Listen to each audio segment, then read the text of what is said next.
The guardian academy Patna के YouTube channel पर आपका स्वागत है। मैं हूं जितेंद्र सेन। आज जो चर्चा करने वाला हूं वह है कक्षा 10 बिहार बोर्ड का एकादशः पाठः व्याघ्र पथिक कथा, बाघ और पथिक की कहानी अर्थात बाघ और राहगीर की कहानी नारायण पंडित द्वारा रचित हितोपदेश नामक ग्रंथ से लिया गया है और इसमें बच्चों के मनोरंजन के लिए पशु पक्षियों से संबंधित कहानी को ही संकलित किया गया है।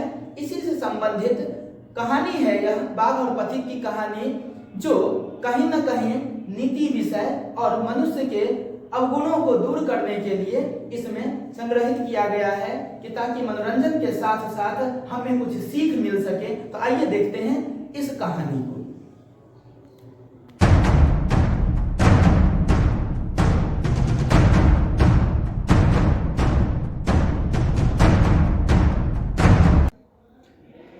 एकादशः पाठः व्याघ्र पथिक कथा, बाघ और पथिक की कहानी, बाघ और बटोही की कहानी। इसकी भूमिका है कि अयम पाठः नारायण पंडित रचितस्य हितोपदेश नामकस्य नीति कथा ग्रंथस्य मित्रलाभ नामक खंडात् संकलितः।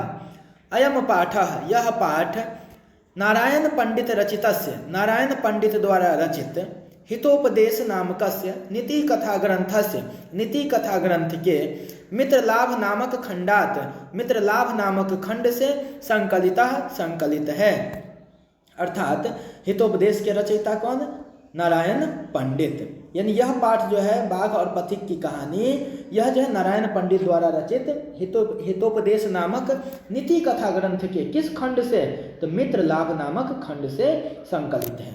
हितोपदेश बालका नाम मनोरंजनाय, बालकों के मनोरंजन के लिए, बच्चों के मनोरंजन के लिए नीति शिक्षणाय च नाना कथा पशु पक्षी संबद्धा श्राविता, कि बच्चों के मनोरंजन के लिए और नीति शिक्षा के लिए अनेक कथा पशु पक्षी संबद्धा, पशु पक्षी से संबंधित श्राविता सुनी जाती है। प्रस्तुत कथाया लोभस्य दुष्परिणामः प्रकटितः, प्रस्तुत कथा में, प्रस्तुत कथायाम था लिखा हुआ, प्रस्तुत कथा में लोभस्य दुष्परिणामः प्रकटितः, लोभ के दुष्परिणाम का प्रकटीकरण है, अर्थात लोभ के दुष्परिणाम को प्रकटित किया गया है। पशु पक्षी कथा नाम मूल्यम मानवानाम शिक्षार्थम प्रभूतम भवति, पशु पक्षियों के कथाओं के मूल्य से मनुष्य के शिक्षा, उसका जो मूल्य है मनुष्य के शिक्षा के लिए बहुत अधिक है। यानी पशु पक्षी की कथाओं का मूल्य, उसकी जो सीख है मनुष्य की शिक्षा के लिए अर्थात मनुष्य को सिखाने के लिए बहुत अधिक है।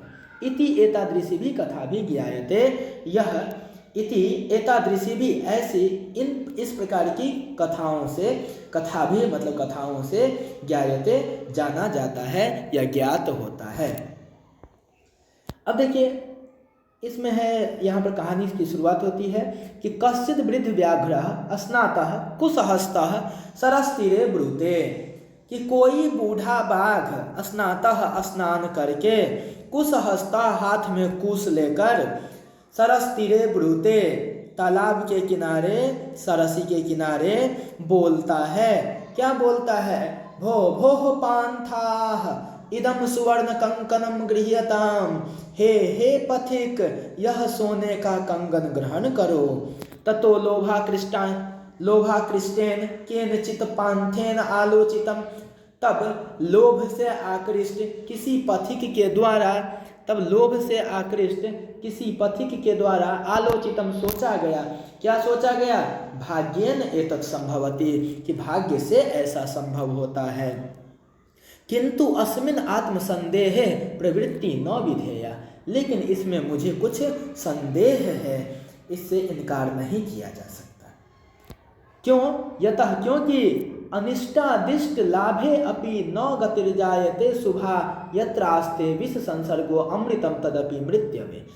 अनिष्ट अदिष्ट लाभे अपि, अमंगल कार्यों में अगर लाभ हो, अगर अमंगल कार्यों में लाभ की गति हो तो कही जाती है कि उसकी गति शुभ नहीं होती है। यत्र आस्ते विष संसर्गो अमृतम तदपि मृत्यवे, क्योंकि अमृत के संसर्ग में, अमृत के संपर्क में अगर विष है, ठीक है ना, अगर विष मिल जाए अमृत में, थोड़ा ही क्यों ना मिल जाए, लेकिन वह मृत्यु का कारण होता है। तो इसलिए वह पथिक जो है, जब बाघ कह रहा है कि भो पांथा, हे पथिक, यह सोने का कंगन ग्रहण करो, तब एक पथिक जो है ना वह लोभ से आकर्षित हो जाता है, कहता है ये तो बात सही है कि ये तो भाग्य से संभव है, लेकिन इसमें कुछ संदेह है, कुछ हमको समस्या है, कुछ जो है ना इसमें शंका है। और एक श्लोक को जो है ना वो याद करते हैं, और उसमें क्या लिखा हुआ है, ठीक है ना, कि अनिष्टादिष्ट लाभे अपि न गतिर्जायते शुभा, अमंगल कार्यों में लाभ होने पर भी उसकी गति शुभ नहीं होती। यत्रास्ते विष संसर्गो अमृतम तदपि मृत्यवे, क्योंकि अमृत के संपर्क में अगर विष है, अर्थात विष अगर मिला हुआ है, विष के संसर्ग में अमृत भी मृत्यु का कारण होता है। तो इस तरह से यह पृष्ठ पढ़ लिया। अब देखिए, अब बाघ कहता है, ये पथिक कहता है, ठीक है ना, क्या कहता है पथिक, किंतु सर्वत्र अर्थ अर्जने प्रवृत्ति संदेह एव, लेकिन सभी जगह अर्थ उपार्जन की प्रवृत्ति जो है ना वह संदेह से ही भरी हुई है। तन निरूपयामी तावत, देखता हूँ तब तक। ये सब चीज़ वह पथिक जो है अभी मन ही मन सोच रहा था, जब वह सुना कि बाघ कह रहा है कि हे पथिक, यह कंगन ग्रहण करो। अब यह सब सोच रहा था अंदर अंदर यह पथिक। अब प्रकाशम ब्रूते, वह बोलकर कहता है, जोर से कहता है, कुत्र तव कंकनम, कहाँ है तुम्हारा कंगन। कौन बोलता है? पथिक। किससे? बाघ से, कि कुत्र तव कंकनम, कहाँ है तुम्हारा कंगन। व्याघ्रो हस्तम प्रसार्य दर्शयति, बाघ जो है हाथ पसार कर दिखाता है। पांथो अवदत, पथिक बोला, कथम मारात्मके त्वयि विश्वासः, कैसे मैं तुम जैसे हिंसात्मक पर विश्वास करूं, मैं किस तरह से जो है तुम जैसे मारात्मक पर विश्वास करूं। व्याघ्र उवाच, बाघ बोला, श्रीनुरे पांथ, सुनो रे पथिक, प्रागेव यौवन दशायाम अति दुर्वृत्तः आसम, मैं पहले, ठीक है ना, प्रागेव, प्राक जोड़ एव, पहले ही, यौवन दशायाम, जवानी की दशा में, अहम, ठीक है ना, अति दुर्वृत्तम आसम, मैं जो था बहुत ही दुराचारी था, बहुत ही दुर्वृत्ति का था। कौन बोल रहा है? बाघ। वह अपनी जो है ना अपने विश्वास में लेना चाहता है किसको? पथिक को। और इसलिए जो है इस तरह की बात कर रहा है कि सुनो रे पथिक, कि पहले जवानी की दशा में मैं बहुत ही दुराचारी था। अनेक गोमानुषा नाम वधात में पुत्रामृता दाराश्च, अनेक गाय और मनुष्यों की वध से, वध से पुत्रामृता दाराश्च, मेरे पुत्र और मेरी दारा अर्थात मेरी पत्नी मर गई। वंशहीनश्च अहम, वंशहीन हूँ मैं। ततः केनचित धार्मिकेन अहम आदिष्टा, तब किसी धार्मिक पुरुष के द्वारा अहम आदिष्टा, मुझे आदेश दिया गया, अर्थात मुझे बताया गया, क्या? दान धर्मादिकम चरतु भवान, दान धर्म करें आप। तत् उपदेशात इदानीम अहम स्नानशीलो दाता वृद्धो गलित नखदंतो कथम न विश्वास भूमि। तत् उपदेशात इदानीम अहम, उनके उपदेश से इस समय में, स्नानशीलो, स्नानशील अर्थात स्नान करके, दाता के रूप में, वृद्धो बूढ़ा हूँ, गलित नखदंतो, जो है मेरे नाखून और दांत गल गए हैं, कथम न विश्वास भूमि, कैसे विश्वासी नहीं हूँ। मया च धर्मशास्त्राणि अधीतानि, और मेरे द्वारा तो धर्मशास्त्रों का अध्ययन भी किया गया है। श्रीनु, सुनो, श्रीनु यहाँ पर लिखा हुआ है, श्रीनु सुनो, क्या सुनो, क्या कहा? धर्मशास्त्रों में क्या कहा गया है? दरिद्रान भर कौन्तेय मां पर्यक्षेश्वरे धनम, कि दरिद्रों को भरो हे कुंती पुत्र, हे कौन्तेय, दरिद्रान भर, दरिद्रों को भरो, गरीबों को भरो, अर्थात गरीबों को दो, माँ मतलब मत, पर्यक्ष दो, ईश्वरे धनम, धनिकों को नहीं, अमीरों को धन मत दो। व्याधि तस्य औषधम पथ्यम निरुजस्य किम औषधे, क्योंकि रोगी को दवा की आवश्यकता होती है, औषधि की आवश्यकता होती है, निरोग को औषधि की क्या आवश्यकता है। अन्यच, दूसरा सुनो, बाघ कह रहा है, पहला तो सुना दिया धर्मशास्त्रों का, क्या? कि दरिद्रान भर कौन्ते माँ पर्यक्ष स्वरे धनम, कि गरीबों को भरो हे कुंती पुत्र, गरीबों को भरो, ठीक है ना, अर्थात गरीबों को दान दो, अमीरों को नहीं, क्योंकि रोगी के लिए औषधि की आवश्यकता होती है, वह निरोग को औषधि की क्या आवश्यकता है। दूसरा श्लोक है, दातव्यमिति यद दानम दीयते अनुपकारिणे देशे काले च पात्रे च तद दानम सात्विकम विदुः। दातव्यम इति यत दानम, दातव्यम देना चाहिए, इति इसे, यत दानम जो दान, दियते अनुपकारिणे जिससे कोई उपकार न कराया जाए। अर्थात ये नहीं किसी को कुछ दिया उसके बदले में उपकार करा लिए तो फिर उसे दान नहीं कहा जाएगा, फिर उसे मजदूरी कही जाएगी, ठीक है, उसे पारिश्रमिक कहा जाएगा। तो यही चीज कि दातव्यम इति यत दानम दीयते अनुपकारिणे, कि देना चाहिए वही दान जो है न जिससे उपकार न कराया जाए, यानी उसे दान देना चाहिए जिससे उपकार नहीं कराया जाए। देशे काले च पात्रे च तद दानम सात्विकम विदु, क्योंकि सही समय सही जगह और सही व्यक्ति को दिया गया दान ही सार्थक होता है।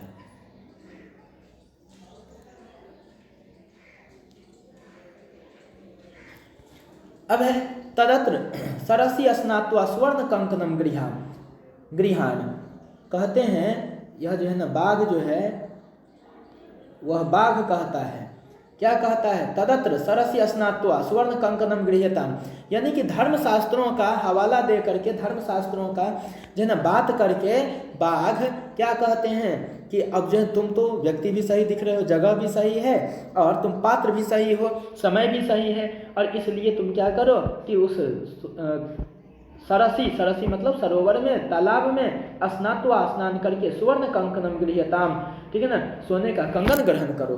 ततो यावद असौ तद्वचः प्रतीतो लोभात्सरः स्नातुम प्रविशति तावन महापंके निमग्नः पलायितुम अक्षमा। उस बाघ की बातों से लोभ में आकर स्नातुम प्रविशति, जैसे स्नान के लिए प्रवेश करता है वह पथिक जो है उस तालाब में, जैसे ही बाघ की बातों में आकर के, उसके लोभ में आकर के जैसे ही स्नान करने के लिए प्रवेश करता है, तावत महापंके निमग्ना, वैसे ही वह वहाँ पर गहरे कीचड़ में फंस जाता है, पलायितुम अक्षमा, और पलायन करने में अर्थात उससे निकलने में असमर्थ हो जाता है। पंके पतितम दृष्ट्वा व्याघ्रो अवदत्, कीचड़ में फंसा देखकर बाघ बोला, क्या बोला, अह महापंके पतितो असि, आह महापंक में अर्थात गहरे कीचड़ में फंस गए हो, अतः त्वाम अहम उत्थापयामि, ठीक है ना, इसलिए मैं तुम्हें बाहर निकालता हूँ। इति उक्त्वा, ऐसा कहकर, शनैः शनैः उपगम्य तेन व्याघ्रेन्द्रितः सः पान्थो अचिन्तयत्, इति उक्त्वा, ऐसा कहकर, शनैः शनैः धीरे धीरे, उपगम्य नजदीक जाकर, तेन व्याघ्रेन उस बाघ के द्वारा, धृतः पकड़ा गया, स पान्थो अचिन्तयत्, वह पथिक सोचता है, क्या सोचता है कि अवसेन्द्रिय चित्ता नाम हस्ति स्नान मिव क्रिया, ठीक है ना, दुर्भगा भरन प्रायो ज्ञान भारह क्रियां बिना। वह बाघ क्या सोचता है कि अवसेन्द्रिय चित्ता नाम अर्थात जिसका मन अपने वश में न हो, जिसकी क्रिया अपने वश में न हो, हस्ति स्नान में क्रिया, उसका जन कार्य जो है वह हाथी के स्नान के समान है। हाथी के स्नान की विशेषता या कहिए कि उसका जो है ना खूबसूरती क्या, कि हाथी स्नान तो कर लेता है लेकिन उसे नहीं पता कि स्नान क्यों किया जाता है, स्नान का अर्थ हाथी को नहीं पता। हाथी स्नान तो कर लेता है लेकिन जैसे ही पानी से निकल कर किनारे पर आता है, खुशी से झूम उठता है और सूंड से वो फूंकता है, और ऐसे फूंकता है जिससे पूरा का पूरा फिर से बालू, फिर से धूलकण उसके शरीर पर आ गिरता है। इसका मतलब क्या है कि उसे नहीं पता कि स्नान करने के फायदे क्या हैं, बस वो खुशी से झूम उठता है क्योंकि उसे ठंडक महसूस होती है, और वो स्नान का मतलब मैल को त्यागना होता है, मैल को हटाना होता है। वो फिर से खुशी से झूम उठता है, वह इस तरह से अपने सूंड से फूंकता है कि पूरा का पूरा धूलकण उसके शरीर पर आ जाता है। तो इसलिए इस चीज़ का जो है ना वह हवाला देता है, पथिक सोचता है कि अवसेन्द्रिय चित्ता नाम हस्ति स्नान में क्रिया, कि जिसका मन अपने वश में न हो उसकी क्रिया हाथी के स्नान के समान है। दुर्भगा भरण प्रायो ज्ञान भारह क्रियांगविना, और दुर्भगा का भरण करना अर्थात ऐसे समझा जाए कि जो विधवा स्त्री है उसको गहनों से लाद देना। एक उदाहरण के माध्यम से दुर्भगा भरण प्रायो अर्थात इसका क्या कि जो विधवा स्त्री है उसको गहनों से लाद देना अर्थात श्रृंगार से लाद देना। यह क्या है कि ज्ञान जो है वो क्रिया के बिना बोझ के समान है। क्यों? इतना पता है, यह ज्ञान है कि स्त्रियां गहना पहनती है, स्त्रियां सुहागन होती है, स्त्रियां श्रृंगार करती है, यह ज्ञान है। लेकिन व्यवहारिकता यह है कि विधवा स्त्री श्रृंगार नहीं करती है, यह व्यवहारिकता है। तो इसलिए क्या है कि व्यवहारिकता के बिना ज्ञान जो है बोझ के समान है, तो इसलिए कहा गया। इसका पूरा अर्थ हो जाएगा कि जिसका मन अपने वश में न हो उसकी क्रिया हाथी के स्नान के समान है। और दुर्भागा का भरण करना, ठीक है ना, अर्थात विधवा स्त्री का जो है ना श्रृंगार से लाद देना, उसको गहनों से लाद देना ठीक नहीं, उचित नहीं, क्योंकि ज्ञानं भारः क्रियां बिना, क्योंकि व्यवहारिकता के बिना ज्ञान जो है बोझ के समान है। ऐसा सोच रहा है पथिक। इति चिंतयन्ने वासो व्याघ्रेण व्यापादितः खादितश्च, ऐसा सोच ही रहा था वह, ठीक है ना, व्याघ्रेण, तब तक व्याघ्रेण व्यापादितः, बाघ के द्वारा पकड़ा गया, और खादितश्च, खा लिया गया। अतः उच्यते, इसलिए कहा गया है, कंकणस्य तु लोभेन मग्नः पंके सुदुस्तरे वृद्ध व्याघ्रेण संप्राप्त पथिक स मृतो यथा, कि कंगन के लोभ में वह गहरे कीचड़ में फंस जाता है और उस बूढ़े बाघ के द्वारा पकड़कर वह पथिक खा लिया जाता है, अर्थात उसे मारकर खा लिया जाता है। और इस तरह से यह अध्याय आपने देखा कि जिस विश्वासी पर ही विश्वास किया जाए, अविश्वासी पर नहीं, और जो अविश्वासी पर विश्वास करता है तो लोभ के दुष्परिणाम क्या होते हैं वह इस पथिक और बटोही के, अर्थात व्याघ्र और पथिक की कथा से हमें पता चलता है। अर्थात अविश्वासी पर विश्वास नहीं करना चाहिए, और अमंगल कार्यों में अगर लाभ का दृष्टिकोण बनता हो तो उसकी गति शुभ नहीं होती। ये सब हमें शिक्षा मिलती है इस पाठ से। तो आपने इसका जो है अर्थ, इसके बारे में, इसकी व्याख्या को देखा, जाना। अब इसके प्रश्नोत्तर की बात करते हैं। एकादशः पाठ व्याघ्र पथिक कथा का प्रश्नोत्तर है कि कौन हाथ में कुश लेकर और स्नान करके सरोवर के किनारे बोल रहा था। तो इसका उत्तर हो जाएगा व्याघ्र, अर्थात जो बूढ़ा बाघ था, वृद्ध व्याघ्र, वही सरोवर के किनारे हाथ में कुश लेकर और स्नान करके बोल रहा था। दूसरा प्रश्न है, भाग्येन एतत् संभवति, ऐसा किसके द्वारा सोचा गया या बोला गया। तो यह पथिक के द्वारा, कि जब वृद्ध व्याघ्र ने कहा था कि भो भो पांथा इदम सुवर्ण कंकणम गृह्यताम, हे पथिक यह सोने का कंगन ग्रहण करो, तब किसी पथिक के कान में यह जो आवाज पड़ा तो उसने सोचा कि भाग्य से ही ऐसा संभव है।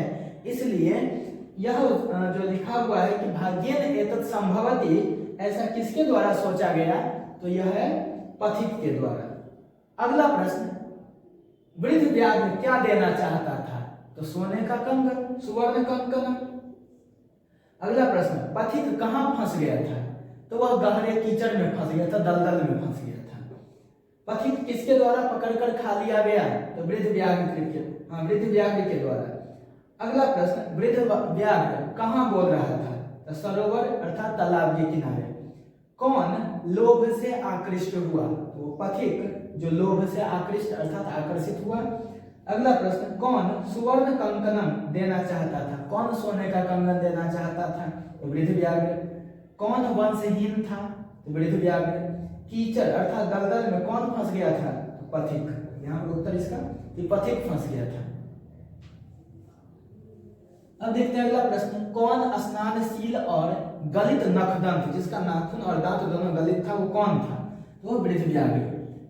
अगला प्रश्न है, कुत्र तव कंकणम, कहाँ है तुम्हारा कंगन, यह कौन बोला, यह पथिक बोला था कि बाघ से, कहाँ है तुम्हारा कंगन, तो बाघ ने हाथ पसार कर दिखा दिया था, ठीक है, तो पथिक बोला। अगला प्रश्न, व्याघ्र अर्थात बाघ के द्वारा किसका अध्ययन किया गया था, तो धर्म शास्त्रों का अध्ययन किया गया था। किसकी पत्नी, पत्नी को संस्कृत में दारा कहते हैं, किसकी पत्नी और पुत्र मर गए थे, तो वृद्ध व्याघ्र के। व्याघ्र पथिक कथा में किसके दुष्परिणाम का वर्णन किया गया है, तो लोभ के दुष्परिणाम का। अगला प्रश्न है, व्याघ्र पथिक कथा किस ग्रंथ से लिया गया है, तो हितोपदेश नामक ग्रंथ से लिया गया है। हितोपदेश के रचयिता कौन है, नारायण पंडित। व्याघ्र पथिक कथा के लेखक तो नारायण पंडित ही, क्योंकि उसी ग्रंथ से लिया गया है ना, इसलिए। अगला प्रश्न, व्याघ्र के हाथ में क्या था, अर्थात बाघ के हाथ में क्या था, तो सोने का कंगन। इदम सुवर्ण कंकणम गृह्यताम, किसने कहा यह सोने का कंगन ग्रहण करो, किसने कहा, तो वृद्ध व्याघ्र ने कहा। तो इस तरह से आपने यह एक पदेन अर्थात एक पद में उत्तर देखा। अब इसके बाद 2 अंकों के प्रश्न को कैसे देखा जाता है उसी को देखते हैं। अगला प्रश्न है, व्याघ्र पथिक कथा के आधार पर बताएं कि दान किसे देना चाहिए। ये 2 अंक वाले प्रश्न हैं। तो उत्तर है इसका कि दान गरीबों को देना चाहिए। दान उसे देना चाहिए जिससे कोई उपकार ना कराया जाए। अगर हम कोई काम करा लेते हैं, कोई उपकार करा लेते हैं, तो इसका मतलब उसका पारिश्रमिक हो जाएगा, उसका मेहनताना हो जाएगा। इसलिए अगर दान देते हैं तो उससे कोई भी तरह का कार्य न कराया जाए। तो इसलिए दान गरीबों को देना चाहिए। दान उसे देना चाहिए जिससे कोई उपकार न कराया जाए। सही समय, सही स्थान और उपयुक्त पात्र को, अर्थात सही पात्र को, सही व्यक्ति को दिया गया दान ही सार्थक होता है, अर्थात सात्विक होता है। अगला प्रश्न है, सोने के कंगन को देखकर पथिक ने क्या सोचा। तो पथिक ने सोने के कंगन को देखकर सोचा कि ऐसा भाग्य से ही मिल पाता है, किंतु जिस कार्य में खतरा हो उसे नहीं करना चाहिए। अंदर अंदर उसका मन कह रहा था कि जिस कार्य में खतरा हो, यानी अमंगल कार्य है, तो उससे अगर लाभ भी मिलता हो तो उसकी गति शुभ नहीं होती है। इसका मतलब ये, तो यही चीज लिखा गया है, ठीक है ना, कि ऐसा भाग्य से ही मिल पाता है, किंतु जिस कार्य में खतरा हो उसे नहीं करना चाहिए। फिर लोभवश वह बाघ की बातों में आ गया, जबकि वह जानता था कि अमंगल कार्यों में लाभ की गति शुभ नहीं होती है। अगला प्रश्न, धन और दवा किसे देना उचित है। तो धन उसे देना चाहिए जो गरीब हो, और दवा उसे देनी चाहिए जो रोगी हो। धनवान को धन और निरोग को दवा देना उचित नहीं है, यानी कि निरोग को दवाई की आवश्यकता नहीं है, धनवान को धन की आवश्यकता नहीं, फिर भी अगर दिया जाता है तो ये उचित नहीं है। अगला प्रश्न, व्याघ्रपति कथा से क्या शिक्षा मिलती है। ये सब के सब महत्वपूर्ण प्रश्न है, पूछे हुए प्रश्न है। व्याघ्रपति कथा से क्या शिक्षा मिलती है, या व्याघ्रपति कथा का मूल संदेश क्या है।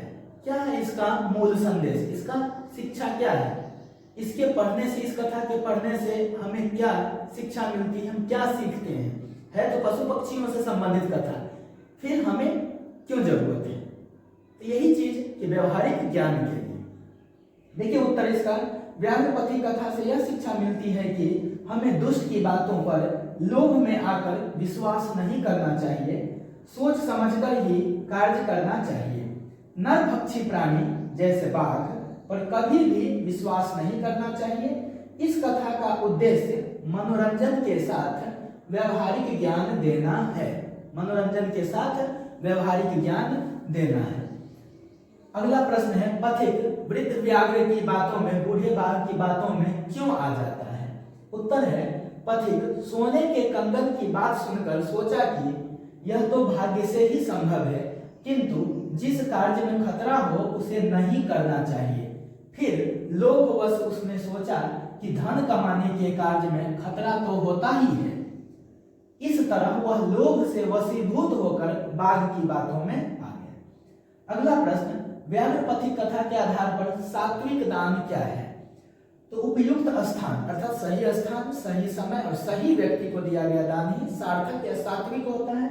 यही चीज लिखा गया, उपयुक्त स्थान अर्थात सही स्थान, उपयुक्त समय अर्थात सही समय, और उपयुक्त पात्र अर्थात सही व्यक्ति को दिया गया दान सात्विक दान है। अगला प्रश्न है, वृद्ध व्याघ्र ने पथिक को फंसाने के लिए किस तरह का भेष रचाया। तो वृद्ध व्याघ्र ने पथिकों को फंसाने के लिए कैसा धार्मिक भेष रचाया। उसने स्नान कर और हाथ में कुश लेकर तालाब के किनारे पथिकों से बात कर उन्हें दान स्वरूप सोने का कंगन पाने का लोभ दिया, और इस तरह से उसने जो है धर्म का धार्मिक भेष रचाया। अगला प्रश्न है, व्याघ्रपति कथा को संक्षेप में अपने शब्दों में लिखें। तो यह कथा अर्थात व्याघ्रपति कथा नारायण पंडित द्वारा रचित हितोपदेश के नीति कथा ग्रंथ के मित्र लाभ नामक खंड से ली गई है। इस कथा में एक वृद्ध व्याघ्र द्वारा दिए गए प्रलोभन में एक पथिक फंस जाता है। वृद्ध व्याघ्र स्वर्ण कंकन के लोभ में, है ना, सोने का कंगन के लोभ में फंसकर अविश्वासी बाघ पर भी विश्वास कर लेता है। तो यहाँ पर एक चीज लिखिए आप, पथिक पथिक पथिक स्वर्ण कंगन के लोभ में फंसकर अविश्वासी बाघ पर भी विश्वास कर लेता है और उसके द्वारा पकड़कर खा लिया जाता है। अर्थात बाघ के द्वारा वो जैसे दलदल में, वो तालाब के दलदल में फंस जाता है, तो जाकर के बाघ के द्वारा, बाघ ने कहा कि लाओ मैं तुम्हें निकाल लेता हूँ, तुम फंस गए हो, और इस तरह से उसके द्वारा पकड़ा जाता है और खा लिया जाता है। अतः अविश्वासी पर विश्वास नहीं करना चाहिए, अर्थात जो भरोसेमंद हो, ठीक है ना, भरोसेमंद नहीं हो उस पर विश्वास नहीं करना चाहिए। जैसे कि यह पथिक बाघ पर भरोसा करके बाघ के द्वारा पकड़ के खा लिया जाता है, मार दिया जाता है। तो इस तरह से आपने 2 अंक वाले प्रश्न को भी आपने देखा। अब श्लोक है इसका, उसको भी देख लेते हैं। 100 प्रसंग व्याख्या करें। 3 श्लोक की चर्चा मैं यहाँ पर करने वाला हूँ, जिसमें से पहला और दूसरा श्लोक एक ही जगह से है। एक ही जगह कहने का मतलब, जब बाघ जो है पथिक को विश्वास में लेना चाहता है तो वो धर्म शास्त्रों का सहारा लेता है, और कहा जाता है कि धर्म शास्त्रों में ऐसा कहा गया है, बाघ ऐसा पथिक को कहता है। इसलिए पहला जो 2 श्लोक है उसी से संबंधित है, इसलिए इसकी व्याख्या जब करते हैं तो इसमें भूमिका को देना जरूरी होता है। देखिए पहला है श्लोक, दरिद्रान भर कौन्तेय मां पर्यक्षेश्वरे धनम व्याधि तस्य औषधम पथ्यम निर्जस्य किम औषधे। प्रस्तुत श्लोक हमारे पाठ्य पुस्तक के व्याघ्र पथिक कथा पाठ से लिया गया है, और यह नारायण पंडित रचित हितोपदेश के मित्र लाभ नामक खंड से संकलित है। इस कथा में वृद्ध व्याघ्र पथिक को विश्वास में लेने हेतु धर्म शास्त्रों का सहारा लेते हुए समझाता है कि धर्म शास्त्रों में कहा गया है कि हे कौन्तेय, हे कुंती पुत्र, दरिद्रों को अर्थात गरीबों को भरो, अर्थात गरीबों को दान दो, अमीरों को नहीं, क्योंकि औषधि की आवश्यकता रोगी को होती है, निरोग को नहीं। जो निरोग है उसको औषधि अर्थात दवाई की कोई आवश्यकता नहीं है। अगला श्लोक है, दातव्यम इति यद दानम दीयते अनुपकारिणे देशे काले च पात्रे च तद दानम सात्विकम विदु। प्रस्तुत श्लोक हमारे पाठ्य पुस्तक के व्याघ्र पथिक कथा पाठ से लिया गया है, और यह नारायण पंडित रचित हितोपदेश के मित्र लाभ नामक खंड से संकलित है। इस कथा में वृद्ध व्याघ्र पथिक को विश्वास में लेने हेतु धर्म शास्त्रों का सहारा लेते हुए समझाता है कि यहाँ तक जो है ना, दोनों का भूमिका एक ही जैसा है, क्योंकि दोनों में धर्म शास्त्रों का सहारा लेते हुए 2 श्लोक बोला था बाघ, क्या कि दान उसे देना चाहिए जिससे कोई उपकार न कराया जाए, क्योंकि दान अगर जिसको दे रहे हैं उससे अगर कोई उपकार करा ले, कोई काम करा ले, तो उसका पारिश्रमिक हो जाता है, उसका मेहनताना हो जाता है, फिर वो दान नहीं रह जाता। तो इसलिए क्या कि दान उसे देना चाहिए जिससे कोई उपकार न कराया जाए। सही समय, सही स्थान और सही पात्र को अर्थात सही व्यक्ति को दिया गया दान ही सात्विक होता है अर्थात सार्थक होता है। अगला है जो यह श्लोक, यह है जब पथिक दलदल में फंस गया रहता है, तब बाघ को अपनी ओर आते देख करके वो अपने किए हुए पर पछताते हुए सोचता है मन ही मन, उस समय का है, इसलिए इसकी भूमिका में थोड़ा सा बदलाव होगा। देखिए प्रस्तुत श्लोक हमारे पाठ्य पुस्तक के व्याघ्र पथिक कथा पाठ से लिया गया है, और यह नारायण पंडित रचित हितोपदेश के मित्र लाभ नामक खंड से संकलित है। यहाँ तक तो सेम है। अगला है कि इस कथा में गहरे कीचड़ में फंसा पथिक अपनी ओर बाघ को आता देख स्वयं के किए विश्वास पर पछताते हुए सोचता है। स्वयं पर कहने का मतलब क्या है? स्वयं से जो बाघ पर जो विश्वास कर लिया था और विश्वासी पर विश्वास कर लिया था, इस पर पछताते हुए सोचता है क्या कि जिस व्यक्ति की इंद्रियां और मन, क्या था श्लोक था अवसेन्द्रिये चित्तानाम हस्ति स्नानमिव क्रिया दुर्भगा भरत प्रायो ज्ञानम भारः क्रियामि विदाम। तो क्या सोचता है कि जिस व्यक्ति की इंद्रियां और मन अपने वश में ना हो, उसकी सारी क्रियाएं हाथी के स्नान के समान है। जिस प्रकार बंध्या स्त्री कहने का मतलब क्या, जो संतानहीन है जो स्त्री, और जो स्त्री जिसके पति भी नहीं है, जैसे संतानहीन स्त्री को पालन करना ऐसे कहा गया है, जो आज के समय में यह प्रासंगिक नहीं है, ठीक है ना। पहले के समय में कहा गया कि बंध्या स्त्री को जो है ना पालन पोषण करना, उस पर खर्च करना बेकार है। आज के समय में ऐसा आप कह सकते हैं कि ऐसे कहा जाता है कि स्त्रियां श्रृंगार करती है, परंतु विधवा स्त्री श्रृंगार नहीं करती है। लेकिन कोई व्यक्ति यह समझते हुए केवल यह ज्ञान रहे उसके पास कि स्त्रियां श्रृंगार करती हैं और वह विधवा स्त्री को श्रृंगार करा दे, और वह विधवा स्त्री को श्रृंगार जो है ना करने को मजबूर करे, तो इसका मतलब क्या, उसके पास व्यवहारिक ज्ञान नहीं है, केवल शास्त्रीय ज्ञान है, ऐसा माना जाएगा। तो वही चीज कि जिस प्रकार बंध्या स्त्री का पालन पोषण बेकार है, उसी प्रकार क्रिया के बिना ज्ञान जो है बोझ के समान है, भार स्वरूप है। तो व्यवहारिकता यह है कि विधवा स्त्री श्रृंगार नहीं करती, गहनों से नहीं लगी हुई होती हैं, लेकिन कोई व्यक्ति के पास ऐसा ज्ञान केवल कि स्त्रियां श्रृंगार करती है तो वो उसको भी मजबूर करे, विधवा स्त्री को भी मजबूर करे, तो वो समझ लीजिए कि व्यवहारिक ज्ञान उसके पास नहीं है, केवल यह ज्ञान है, शास्त्रीय ज्ञान है कि स्त्रियां श्रृंगार करती हैं। तो इसी का भाव है यहाँ पर। इस तरह से आपने अर्थ देख लिया, उसके बाद से प्रश्नोत्तर एक पदेन हो, चाहे 2 अंकीय हो, चाहे फिर यहाँ पर सप्रसंग व्याख्या, टोटल का टोटल चीज हो गया।